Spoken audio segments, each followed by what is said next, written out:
एक गांव में रतन नाम का बहुत ही गरीब लोहार रहा करता था।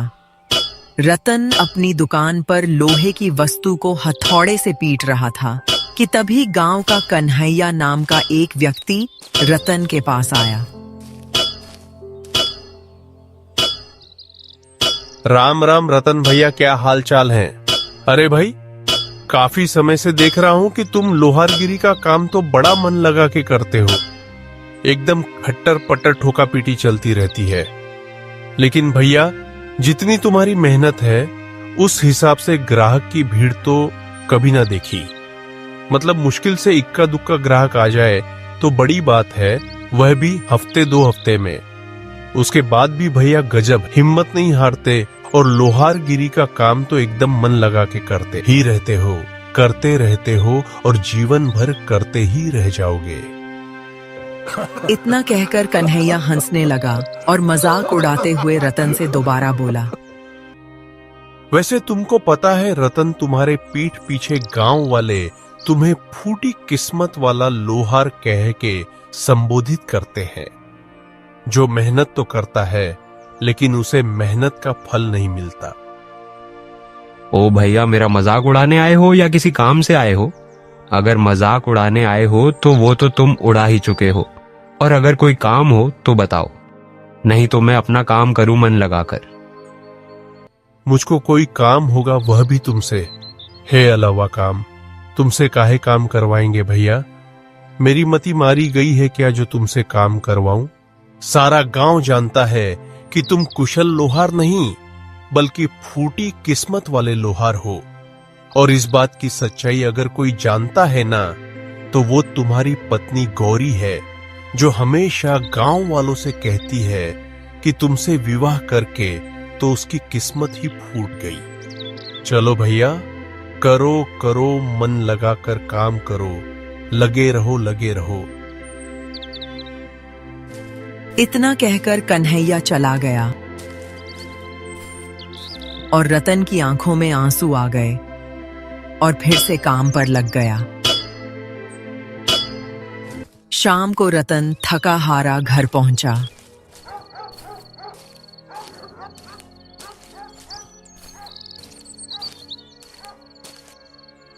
आज कितनी आमदनी हुई? जितनी भी आमदनी हुई है वह धन मेरे हाथ में रख दो। ए गौरी, गांव वाले मेरा मजाक उड़ाते हैं, लेकिन तुम तो मेरी पत्नी हो ना, कम से कम तुम मेरा मजाक मत उड़ाओ। सारा दिन ग्राहक के इंतजार में बैठा रहा, लेकिन कोई भी नहीं आया। यह सुनकर गौरी और क्रोधित हो गई। यह कोई नई बात नहीं है। एक बात कान खोलकर सुन लो, अगर सब कुछ ऐसे ही चलता रहा तो मैं तुम्हें छोड़कर चली जाऊंगी। मैं सारा जीवन गरीबी में व्यतीत नहीं कर सकती। रतन कुछ नहीं बोला और चुपचाप लेट गया।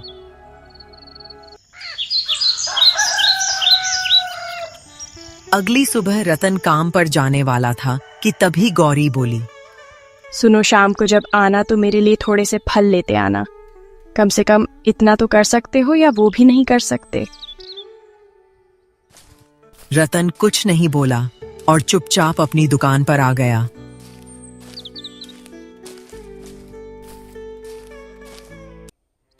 और लोहे को पीटने लगा। कुछ देर बाद एक ग्राहक रतन के पास आया। ओ लोहार है भाई, सुनो, मेरे घोड़े की नाल टेढ़ी हो गई है, क्या तुम उसे सही कर दोगे? रतन की आंखों में चमक आ गई। हाँ हाँ भैया, क्यों नहीं, लाइए लाइए लाइए। रतन ने घोड़े की नाल ठीक कर दी और पैसे दे दिया देखकर खुश हो गया।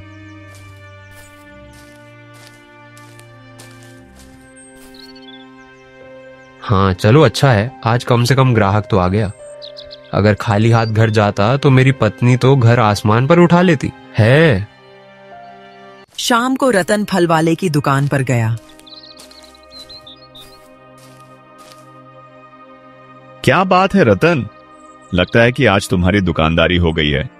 जो तुम मुझसे सेब खरीदने चले आए, वरना तुम तो मेरी दुकान से होते हुए नीचे नजर करके ऐसे भागते हो जैसे मैं तुमको पकड़ा ही लूंगा। दुकानदार रतन का मजाक उड़ाने लगा। रतन क्रोधित हो गया। ओ भैया, मैंने सेव के भाव पूछे हैं। अगर मेरे मजाक उड़ाने से फुर्सत मिल गई हो तो भाव बता दो, नहीं तो जाऊं फिर। दुकानदार ने सब भाव बताए। रतन ने कुछ धन दिया और फल ले लिए और घर की ओर चलने लगा।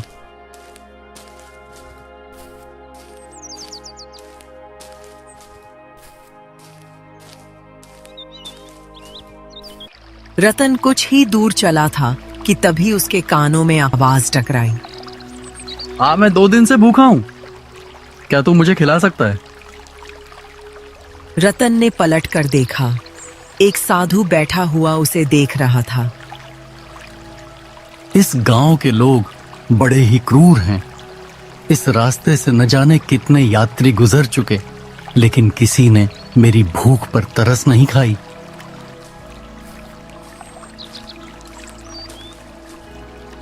रतन ने साधु को देखा और अपने सारे फल उसकी ओर बढ़ा दिए। यह लीजिए साधु महाराज, इन्हें खाकर अपनी भूख शांत कर लीजिए। लीजिए। साधु की आंखों में चमक आ गई और उसने एक एक करके सारे फल खा लिए। हाँ, अब अच्छा लगा। अरे क्या बात है, तेरे चेहरे पर यह उदासी क्यों है? कोई बात नहीं महाराज, ये तो जीवन है। नहीं नहीं नहीं नहीं, तूने मेरी भूख शांत की है। मैं तुझे ऐसे नहीं जाने दूंगा। इसके बदले मैं तुझे एक ऐसा ज्ञान दूंगा जो तेरा जीवन बदल देगा। पर पहले यह बता कि तू इतना उदास क्यों है? रतन ने अपनी आर्थिक स्थिति और पत्नी के तानों के बारे में साधु को बताया। साधु महाराज, अब मैं बताइए करूं तो करूं क्या? मुझे जो काम आता है मैं वही करूंगा ना, लेकिन मेरी किस्मत मेरा साथ नहीं देती है। हाँ, चिंता मत कर बच्चे। बुरा समय सबके जीवन में आता है, पर जितनी जल्दी आता है उतनी ही जल्दी जाता भी है। जो धैर्य नहीं रखता उन्हें बुरा समय बहुत लंबा लगता है, और जो धैर्य रखते हैं उनके लिए बुरा समय कुछ देर की बात होती है। अब सुन, मैं तुझे एक ज्ञान की बात बताता हूं जो तेरी किस्मत बदल देगी। क्या तुझे पता है, अगर तेरे सामने कोई राक्षस या पिशाच आ जाए तो तू उसका अंत कैसे कर सकता है? रतन चौंक गया।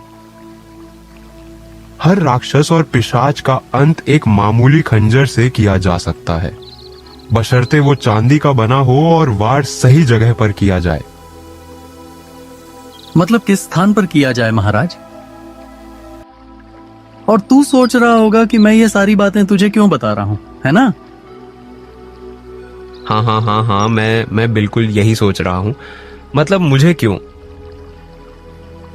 बच्चे, मैं कोई साधारण साधु नहीं हूं, बल्कि चमत्कारी शक्तियों वाला साधु हूं। मैं भविष्य देख सकता हूं।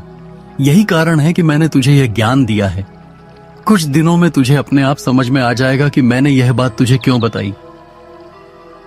इतना कहकर साधु उठ गया। हरिओम हरिओम हरिओम। और याद रखना, पिशाच और चुड़ैल बहुत सुंदरता से मनुष्य को धोखा देते हैं। बुद्धि का प्रयोग करोगे तो ही उन्हें पहचान पाओगे और मार पाओगे। हरिओम हरिओम हरिओम। साधु वहां से चला गया। रतन अपने आप से बोला, वाह वाह वाह वाह वाह, बड़ा ही विचित्र साधु था। बेवजह का ज्ञान दे गया, एक ऐसा ज्ञान जो शायद कभी मेरे काम ही नहीं आएगा। इतना कहकर रतन अपने घर की ओर चल पड़ा।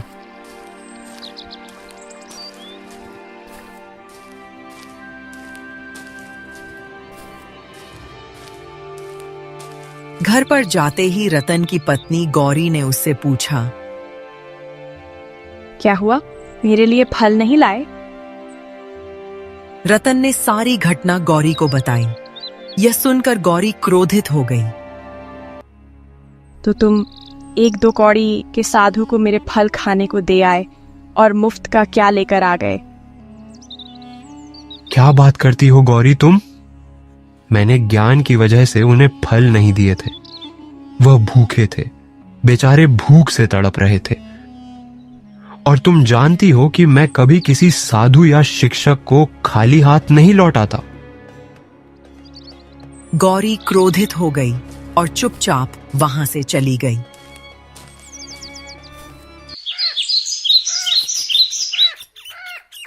अगली सुबह रतन अपनी दुकान पर चला गया।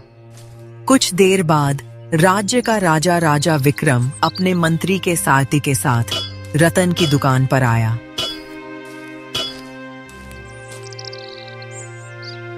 हाँ, प्रणाम महाराज।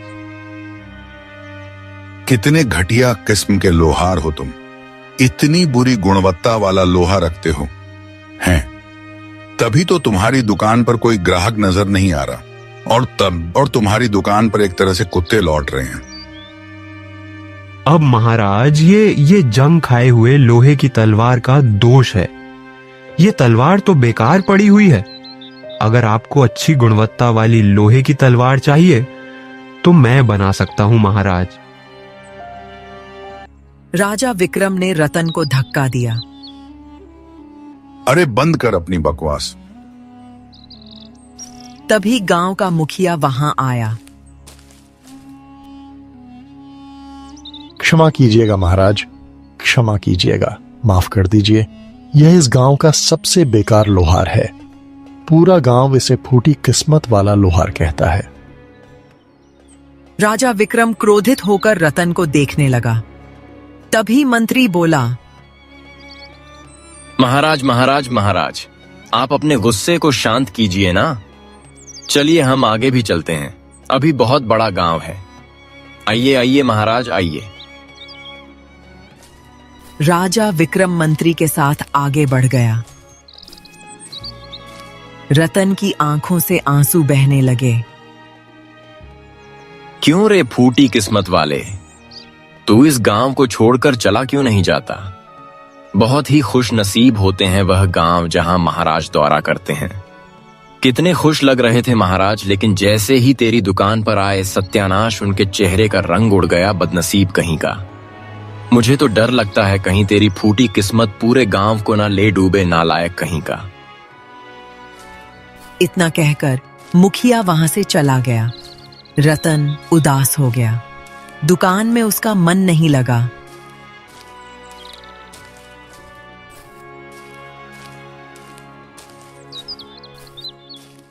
रतन कुछ ही दूर गया था कि उसने एक वृक्ष के पीछे एक पत्थर पर राजा विक्रम अपने मंत्री के साथ बैठा हुआ था।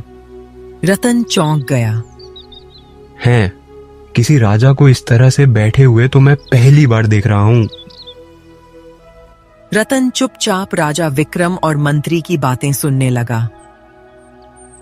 महाराज मेरी बात समझिए, आपको ना उस लोहार पर इतना क्रोधित नहीं होना चाहिए था। वैसे वो लोहार बिल्कुल सही कह रहा था। आपने जिस तलवार को पत्थर पर पटका था वह बहुत पुरानी तलवार थी महाराज। हाँ मंत्री जी, हम जानते हैं वह तलवार पुरानी थी, और लोहार भी उचित कह रहा था। और तुम जानते हो कि आजकल हमें इतना क्रोध पता नहीं क्यों आ रहा है, समझ नहीं आ रहा। इतना कहकर राजा विक्रम मंत्री को कुछ बताने लगा। रतन जैसे जैसे राजा विक्रम की बातें सुनता गया, उसकी आंखें चौड़ी होती गईं। अच्छा, तो ये बात है। तभी मैं कहूं महाराज, इतनी सी बात पर इतने क्रोधित हो गए। इतना कहकर रतन अपने घर की ओर चल पड़ा।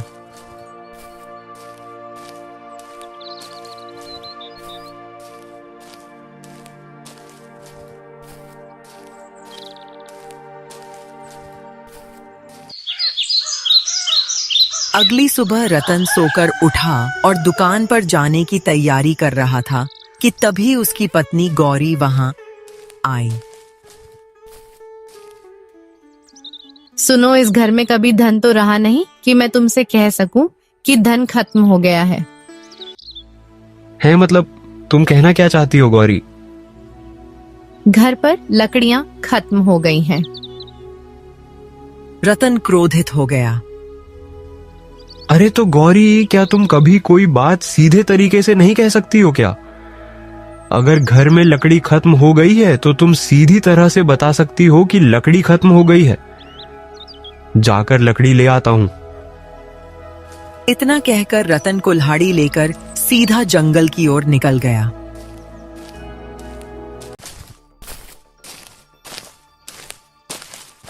रतन गुस्से में था, इसलिए वो जंगल की गहराई तक आ गया। कुछ दूर पर अचानक उसके कदम रुक गए। वो इधर उधर देखने लगा।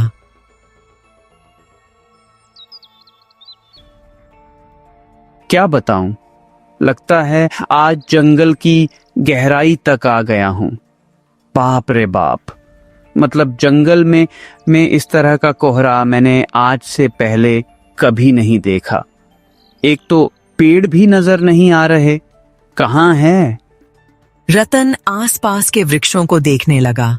तभी उसकी नजर एक बेहद प्राचीन वृक्ष पर पड़ी। रतन उसे गौर से देख ही रहा था कि उसे ऐसा महसूस हुआ जैसे कोई उसे पीछे से घूर रहा हो। रतन जैसे ही पीछे मुड़ा, उसके सामने एक चांदी का हिरण खड़ा था। उसे देखकर रतन चौंक गया। अरे बाप रे, हे भगवान, ये तो बड़ा ही विचित्र हिरण है। अरे यह तो चांदी का हिरण जैसा मालूम पड़ता है। मैं चांदी का हिरण जैसा मालूम नहीं पड़ रहा हूं, बल्कि मैं चांदी का हिरण ही हूं। रतन यह सुनकर और भी चौंक गया।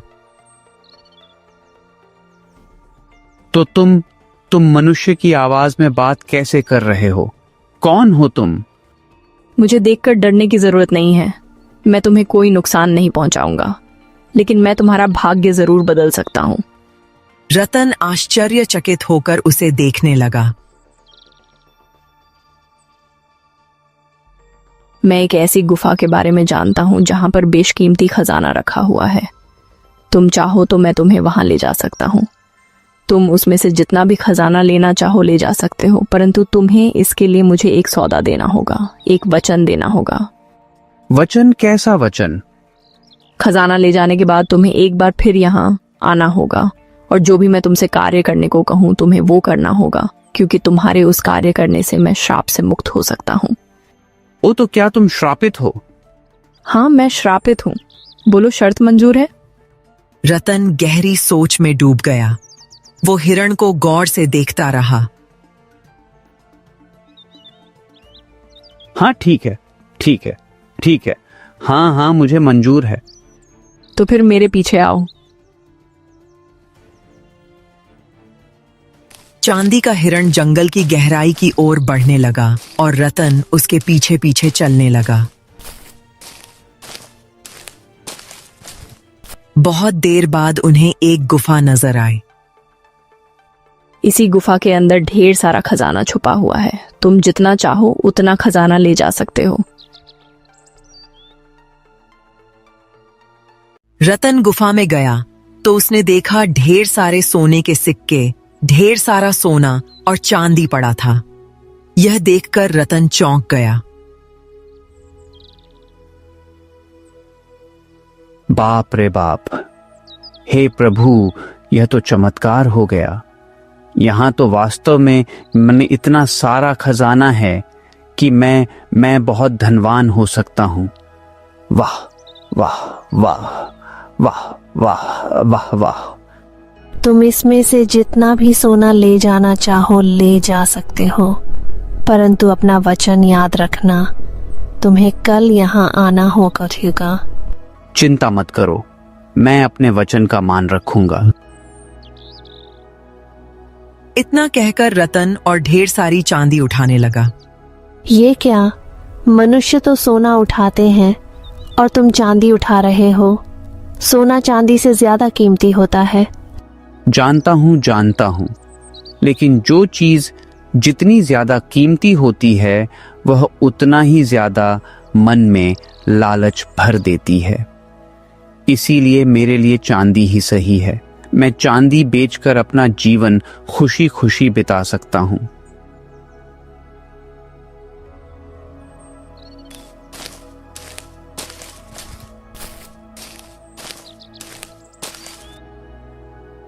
रतन ढेर सारी चांदी लेकर अपने घर आ गया। घर पर रतन के हाथ में ढेर सारी चांदी देखकर उसकी पत्नी गौरी चौंक गई। ये क्या, तुम्हारे पास इतनी चांदी कहाँ से आई? रतन ने पूरी घटना अपनी पत्नी गौरी को बताई।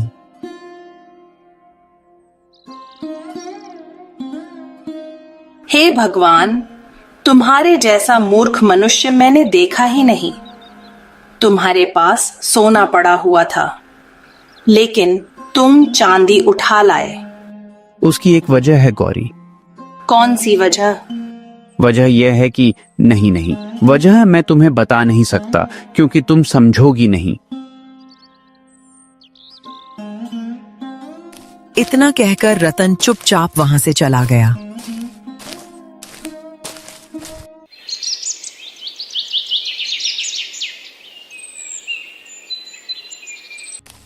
अगले दिन रतन चुपचाप उठा और उसी स्थान पर आ गया जहां उसे चांदी का हिरण मिला था। चांदी का हिरण ने रतन को देखा और चौंक गया। मुझे विश्वास था कि तुम जरूर आओगे।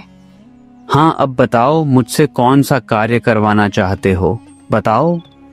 हिरण ने पास खड़े प्राचीन वृक्ष की ओर देखा। यह वही प्राचीन वृक्ष था जिसे देखकर पहली बार रतन चौंका था। रतन ने गौर किया, उस वृक्ष में एक छोटा सा द्वार था। इस द्वार के अंदर चले जाओ। इसके अंदर एक रहस्यमयी पत्थर है। तुम उस पत्थर को तोड़ देना। जैसे ही तुम उसे तोड़ोगे, मैं अपने असली रूप में आ जाऊंगा। रतन ने कुछ पल सोचा, फिर गंभीर स्वर में कहा, हाँ ठीक है। रतन झुककर छोटे से द्वार के अंदर चला गया। अगले ही पल रंग बिरंगी किरणें फैली और रतन अचानक गायब हो गया। जब उसकी आंखें खुली तो उसने खुद को एक बड़े सुंदर और पूरी तरीके से सोने के बने महल में खड़ा पाया। महल की सोने सी चमक ने रतन को चौंका दिया।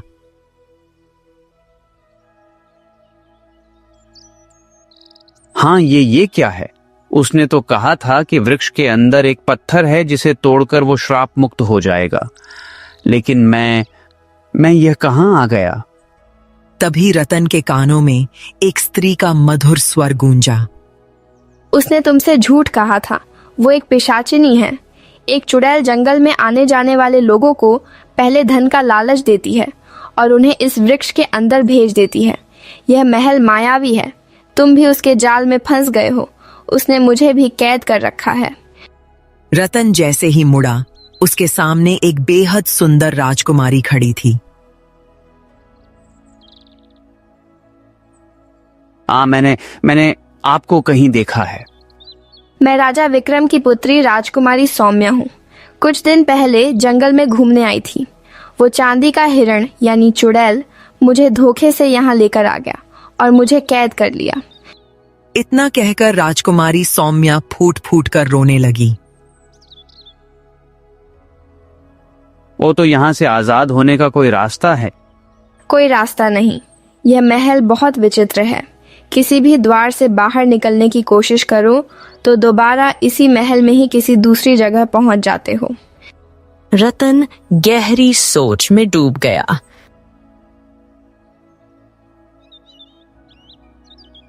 लेकिन यह मायावी हिरण है कौन और लोगों को धोखा देकर यहाँ क्यों भेजता है? मुझे नहीं पता। मैं सिर्फ इतना जानती हूँ कि कुछ समय बाद कोई नया मनुष्य यहाँ आता है और कुछ दिनों बाद वो गायब हो जाता है। शायद वो उन्हें मार देती है। रतन महल के अंदर टहलने लगा। तभी अचानक उसे एक तेज सड़ी गली गंध महसूस हुई। अंदर देखकर रतन का दिल दहल गया। वहां कंकालों का ढेर लगा हुआ था। इसी महल में पहले आए मनुष्यों के अभी अवशेष। रतन की आंखों के आगे अंधेरा छा गया और वह बेहोश होकर गिर पड़ा।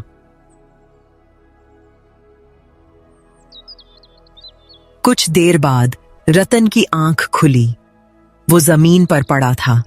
सामने राजकुमारी सौम्या उसे देख रही थी। तुम अचानक बेहोश हो गए। ऐसा लगा जैसे किसी ने तुम्हारे शरीर का रक्त चूस लिया हो। रतन तुरंत उठा और पास रखे आईने में खुद को देखा। उसका चेहरा पीला पड़ चुका था। तभी उसकी नजर आईने में राजकुमारी सौम्या पर गई।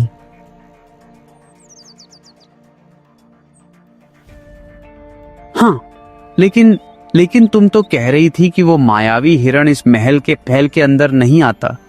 फिर मेरा खून कौन पी सकता है? वो बहुत शक्तिशाली है। रतन बिना समय गवाए बिजली की तरह झपटा। उसने अपनी जेब से एक चांदी का खंजर निकाला और राजकुमारी सौम्या की नाभि में घोंप दिया। अगले ही पल वो एक भयानक डायन में परिवर्तित हो गई। आहा, अब मुझे साधु महाराज की बात समझ में आ रही है। उन्होंने कहा था कि चुड़ैलें और पिशाचिनियां बहुत बुद्धिमान होती हैं। उन्हें पहचान पाना बहुत मुश्किल होता है। मैं भी तुम्हें नहीं पहचान पाया था, लेकिन आईना कभी झूठ नहीं बोलता।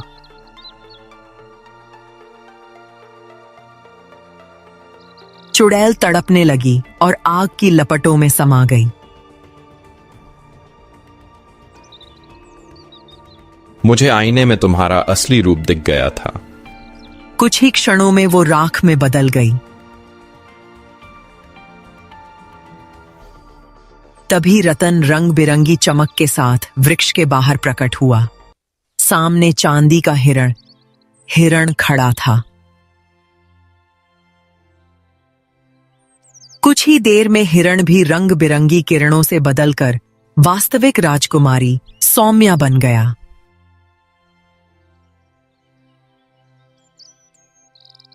मेरा शक सही निकला। जब मैं जंगल घूमने आई थी तभी चुड़ैल ने मुझे इस हिरण में बदल दिया और खुद मेरा रूप लेकर आ गई। उसने मुझे सम्मोहित कर दिया और मैं उसके वश में थी। तुम्हारी वजह से मैं आजाद हो गई हूँ। लेकिन एक बात समझ नहीं आई, तुमने डायन को मारा कैसे? अब बात यह है कि कुछ समय पहले एक साधु महाराज ने बताया था कि चांदी के खंजर से पिशाचों और चुड़ैलों का अंत किया जा सकता है।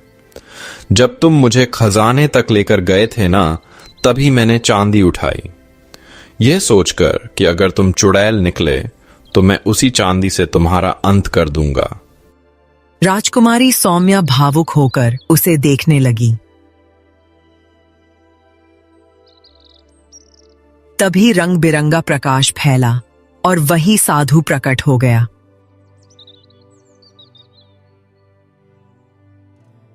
हरि ओम हरि ओम हरि ओम। मुझे शुरुआत से ही पता था कि तुम ही इस वृक्ष में रहने वाली चुड़ैल का अंत करोगे।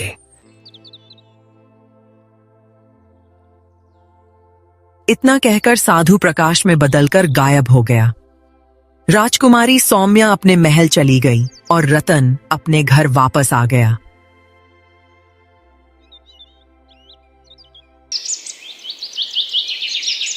अगले दिन एक सैनिक रतन के घर पर आया और बोला, महाराज ने तुम्हें महल में आमंत्रित किया है। रतन अपनी पत्नी गौरी के साथ महल पहुंचा। रतन रतन रतन, मेरे पुत्री ने सब कुछ बता दिया कि तुमने किस तरह से उसकी जान बचाई। रतन, हम अपनी पुत्री का विवाह तुमसे करना चाहते हैं। लेकिन महाराज, मैं तो पहले से शादीशुदा हूं। अरे तो इसमें चिंता करने की कोई बात नहीं है। वैसे भी राजा महाराजा 2 विवाह तो करते ही हैं। तुम्हारे लिए राज्य भी तैयार है और राज तिलक भी तुम्हारा बहुत जल्द होगा। धन्यवाद महाराज, परंतु मैं अपनी पत्नी गौरी से बहुत प्रेम करता हूं। मैं किसी और के बारे में सोच भी नहीं सकता। गौरी यह सुनकर रो पड़ी। मैं अब तक आपको कितना गलत समझती रही और आप मुझसे इतना प्रेम करते हैं। राजा विक्रम ने रतन को ढेर सारा धन दिया रतन देखते ही देखते अपने गांव का सबसे धनवान लोहार बन गया। इस तरह एक बुद्धिमान लोहार और एक जादुई हिरण की वजह से एक दुष्ट चुड़ैल का ये अंत हुआ और रतन का भाग्य बदल गया, क्योंकि सच्चाई, साहस और वचन कभी व्यर्थ नहीं जाते।